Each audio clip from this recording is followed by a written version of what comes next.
Student, this is Sonika और आज हम अपील के बारे में बात करने वाले हैं। बहुत इम्पॉर्टेंट वीडियो होने वाला है। मेरी भी जैसे आज आपकी भी बहुत सारी अपील्स होंगी जो आपने जीएसटी में ऑनलाइन फ़ाइल करनी होंगी, तो थोड़ा सा ध्यान से समझिएगा कॉन्सेप्ट को। फर्स्ट ऑफ ऑल, अपील जो है 90 डेज़ के पीरियड के अंदर फ़ाइल होनी है। काफ़ी जगह पे मैंने देखा है 30 डेज़ की बात हो रही है कि 30 डेज़ में ही अपील फ़ाइल करनी है, तो ऐसा कुछ नहीं है। आप 90 डेज़ मिलते हैं आपको अपील फ़ाइल करने के लिए। एज़ पर एक्ट आपको 90 डेज़ के अंदर अपनी अपील फ़ाइल करनी होती है। और अपील फ़ाइल करने के कुछ दोस्तों प्री रिक्विजिट्स होते हैं, वो मैं आपको बताऊंगी आज अपील फ़ाइल करने के प्री रिक्विजिट्स क्या होते हैं। सबसे पहले अपील को अपील फ़ाइल करने का दोस्तों एक फॉर्मेट होता है। आप उस फॉर्मेट के अंदर ही अपील फ़ाइल करें। आपको उसका फॉर्मेट गूगल से भी मिल जाएगा। अगर आपको चाहिए होगा तो आप मुझे कमेंट कर दीजिएगा, मैं आपको अटैच करके दे दूँगी। उसका एक फॉर्मेट होता है, जीएसटी का एप्लीकेशन 101 एक अपील का फॉर्म होता है। उस फॉर्मेट के अंदर ही आपको अपील फ़ाइल करनी है। उस फॉर्म के अंदर दोस्तों कुछ पॉइंट्स जो रेलेवेंट होते हैं वो मैं आपको बताऊंगी।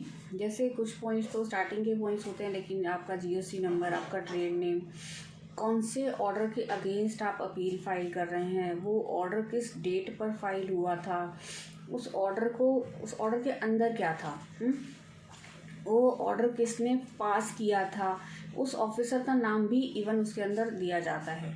आप उस किस सेक्शन के अगेंस्ट वो ऑर्डर दिया गया है, और फिर उस ऑर्डर में क्या डिटेल दी गई हैं, ये सब तो उस फॉर्म के अंदर, राइट। और उसके बाद जो मेजर उसके अंदर आता है, तो छोटे छोटे पॉइंट पे मेजर ये लिखा जाता है कि उसके फैक्ट्स क्या थे, बेसिकली किन फैक्ट्स के ऊपर वो ऑर्डर दिया गया था। मतलब मान लीजिए आपकी असेसमेंट हुई है, राइट। अभी तो असेसमेंट चल रही है, जैसे 17-18 का हो चुका है साल, अब 18-19 चल रहा है। तो 17-18 के जिनके ऑर्डर नेगेटिव गए हैं उनको अपील फ़ाइल करनी होगी। तो वो जो ऑर्डर नेगेटिव गए हैं उन ऑर्डर्स की डिटेल आपको उस अपील के फॉर्म के अंदर डालनी है। पहले तो आपको वो डालना है डिस्प्यूट बेसिकली किस बात का है। दूसरा, आपको फैक्ट्स डालने हैं बेसिकली। दोस्तों ध्यान रखिएगा, ये जो पॉइंट है फैक्ट्स डालने वाला, ये बहुत ही ज़्यादा इम्पॉर्टेंट है।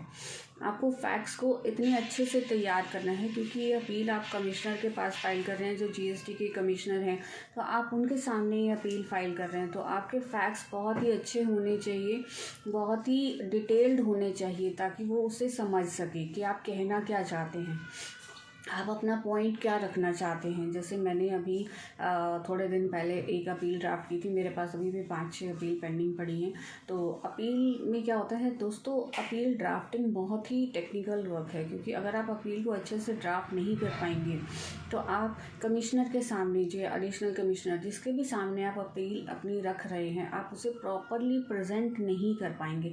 आप उन्हें बता नहीं पाएंगे कि जी मैं अपील में क्या कहना चाहता हूँ, किस ऑर्डर के अगेंस्ट अपील फाइल करना चाहता हूँ, और क्या मेरे फैक्ट्स हैं। उन्होंने जो प्रॉपर ऑफिसर है, उन्होंने आपके लिए आपके फैक्ट्स को सुना या नहीं सुना, उन्होंने क्या किया आपके फैक्ट्स को, ये सारी चीज़ें आपको अपील में प्रॉपरली बतानी होती हैं। तो अपील को अच्छे से ड्राफ्ट कीजिएगा, टाइम लीजिएगा, प्रॉपरली अपील फाइल कीजिएगा, जल्दी मत कीजिएगा, क्योंकि उसके अगर फैक्ट्स गलत हुए तो आपको आगे जाके दिक्कत होगी।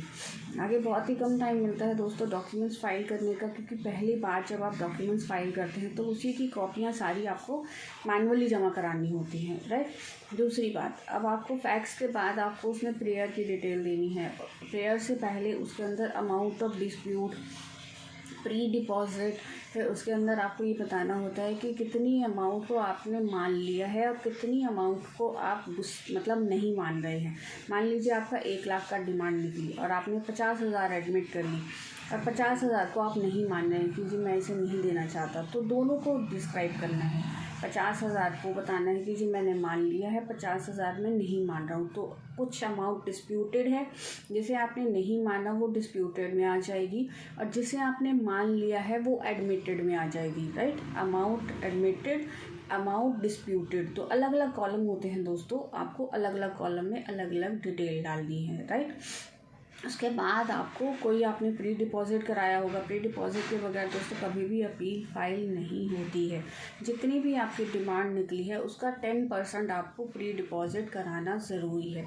प्री डिपॉज़िट या तो आप क्रेडिट लेजर से करा दो, अगर आप क्रेडिट लेजर से नहीं कराना चाहते तो आप कैश लेजर से करा दो, और उसका जो चालान होगा वो आपको साथ में जमा कराना है, राइट। अब आपको प्री डिपॉज़िट की अमाउंट भी उस फॉर्म के अंदर डालनी है, ठीक है।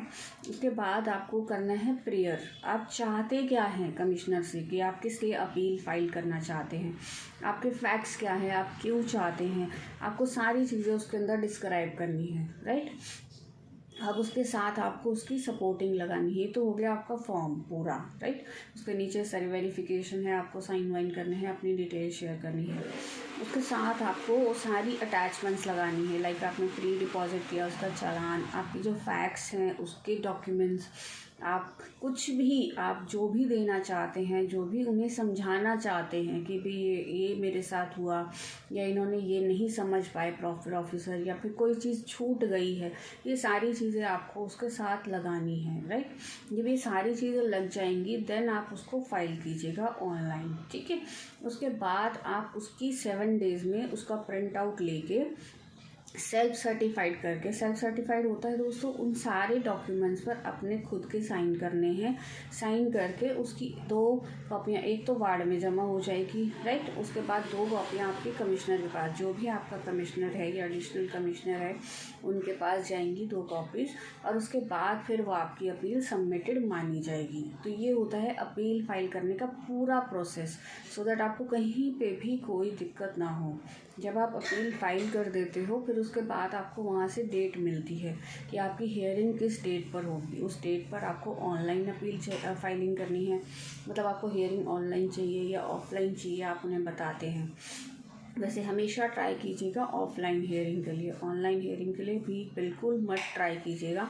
इसमें हमेशा दोस्तों नुकसान होता है। क्या होता है, आप कुछ और मूड में है, सामने वाला कुछ और मूड में है, आप कैसे बताएंगे, वो कैसे उसे इंटरेक्ट करेगा, तो वहाँ आपकी दिक्कत, आपका नुकसान होने का चांस रहता है।